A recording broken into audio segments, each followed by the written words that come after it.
À la tête de l'empire le plus vaste de la planète, il va être le dernier tsar de la Russie impériale.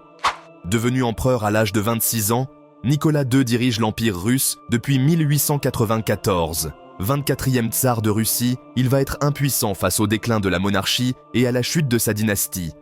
En mars 1917, l'Empire russe vacille. Sur le front, la Première Guerre mondiale tourne au désastre. Les défaites s'accumulent, les pertes sont colossales, et l'armée, mal dirigée, perd confiance en son souverain. À l'arrière, la population souffre des pénuries et les grèves se multiplient.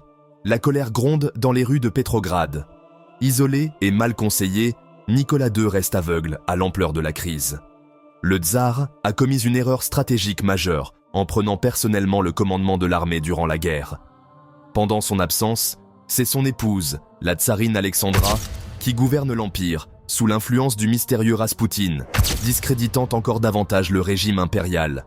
Le peuple, les soldats et même les élites perdent foi en la monarchie. De retour dans sa capitale, Nicolas II constate son impuissance face à la contestation grandissante.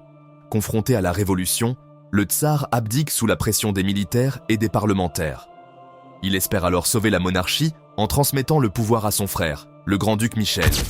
Mais celui-ci, craignant pour sa propre sécurité, refuse la couronne.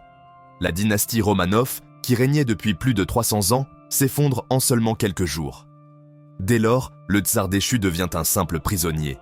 La Russie entre dans une période de chaos et de guerre civile. Pour l'ancienne famille impériale, l'histoire va prendre un tournant bien plus sombre.